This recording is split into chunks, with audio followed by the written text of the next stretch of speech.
Chers amis, c'est avec un plaisir renouvelé que je vous retrouve sur mon site internet pour ma vidéo mensuelle retraçant quelques faits marquants de la session plénière.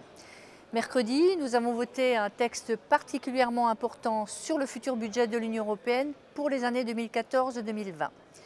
Depuis février 2013, le Parlement européen est entré dans une phase de négociation intense avec les États membres pour que le budget européen soit revu à la hausse. En effet, malgré la crise, le budget européen ne doit pas être la variable d'ajustement des déficits publics des États membres. J'estime que le budget à long terme de l'Union européenne apporte une valeur ajoutée en termes d'investissement pour stimuler la croissance. En mettant en commun nos ressources, nous pouvons réaliser d'importantes économies.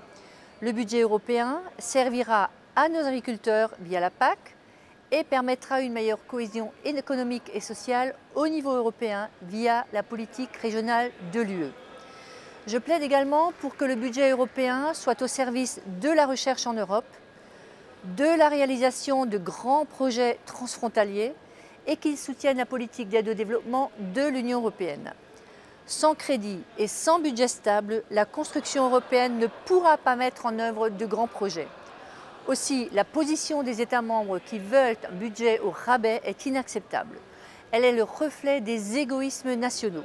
Si l'on décide de suivre la position des États membres, l'Union européenne ne sera pas en mesure de mettre en œuvre de manière efficace et durable tous les projets que je viens de vous mentionner. Des arbitrages entre les différents programmes budgétaires seront donc indispensables. Chaque État membre essaye de tirer un maximum de profit des négociations, alors que les intérêts nationaux ne doivent pas prendre le pas sur l'intérêt général européen. Les nouvelles compétences du Parlement européen en matière budgétaire n'ont d'ailleurs pas été reconnues lors de ces négociations. Tout le monde déplore le déficit démocratique de l'Europe, mais nous marginalisons l'organe démocratique par excellence qu'est le Parlement européen. Dans ces conditions, je ne pouvais pas soutenir la résolution qui nous a été soumise. Toutefois, parmi les mesures qui ont été ardemment défendues au Parlement, je suis en mesure de vous affirmer ici que nous avons trouvé les fonds supplémentaires pour la poursuite du programme Erasmus. Ce programme qui permet aux étudiants européens d'étudier dans d'autres États de l'Union européenne était sur la sellette. Nous avons réussi à le sauver et à assurer son financement jusqu'en 2020. Je suis également en mesure de vous annoncer que le Fonds européen d'aide aux plus démunis a été sauvé. Le montant alloué à ce fonds qui finance des associations caritatives comme les Restos du Cœur ou les banques alimentaires a été augmenté, passant de 2,5 milliards à 3,5 milliards d'euros. Ces deux programmes représentent à mes yeux une véritable plus-value apportée par l'Union européenne et il était impensable pour moi de les abandonner à cause d'un manque de financement. Un autre sujet qui fut longuement débattu au cours de cette session est le rapport sur la situation des droits fondamentaux en Hongrie. La Hongrie a adopté un amendement à sa constitution qui est au cœur de toutes les attentions. Cet amendement retire à la Cour constitutionnelle une grande partie de ses pouvoirs. Elle l'empêche de statuer sur le fond et de se référer à sa jurisprudence d'avant l'entrée en vigueur de la nouvelle Constitution le 1er janvier 2012. Par ailleurs, cet amendement introduit dans la Constitution une définition très restrictive de la famille, la possibilité d'expulser les SDF des lieux publics, l'interdiction des publicités politiques dans les médias publics, une remise en cause de la séparation entre l'Église et l'État ou encore l'obligation pour les étudiants étrangers détenteurs d'une bourse d'État de travailler plusieurs années en Hongrie après la fin de leurs études. De ce fait, Viktor Orban constitutionnalise son programme politique, ce qui le rendra beaucoup plus difficile à changer par la suite. Le débat en séance plénière fut particulièrement houleux malgré la présence de Viktor Orban.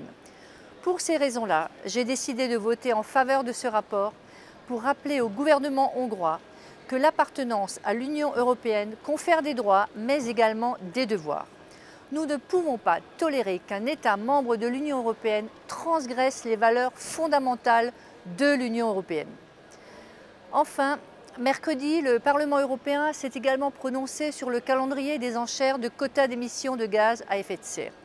L'Union européenne a mis en place un système d'échange de quotas afin de réduire les émissions de CO2 des industries européennes responsables du réchauffement climatique.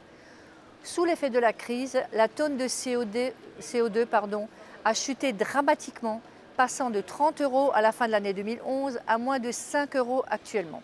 À titre personnel, j'ai voté en faveur d'une réforme du système pour que le prix de la tonne de CO2 soit revu à la hausse. Or, en avril dernier, cette position avait été rejetée car le Parlement estimait que cela pouvait nuire à l'industrie européenne. Nous avons donc voté un nouveau texte qui prévoit la possibilité de modifier ce système si les effets négatifs sur l'industrie sont démontrés. Je suis personnellement très engagée pour que les émissions de gaz à effet de serre responsables du réchauffement climatique soient réduites au maximum au sein de l'Union européenne. Or, un prix très bas de la tonne de CO2 ne va sûrement pas inciter les industries européennes à innover dans des technologies plus vertes et moins polluantes qui représentent pour moi les technologies du futur. Et au-delà de ces considérations environnementales, il faut souligner que les technologies vertes sont un vivier d'emploi particulièrement important pour l'Union européenne. Je souhaite également encourager les nombreuses PME européennes à investir davantage dans des technologies moins polluantes. Voilà pour certains grands thèmes abordés au cours de cette semaine parlementaire. Merci beaucoup pour votre intérêt que vous portez à mon mandat et je vous dis à très bientôt.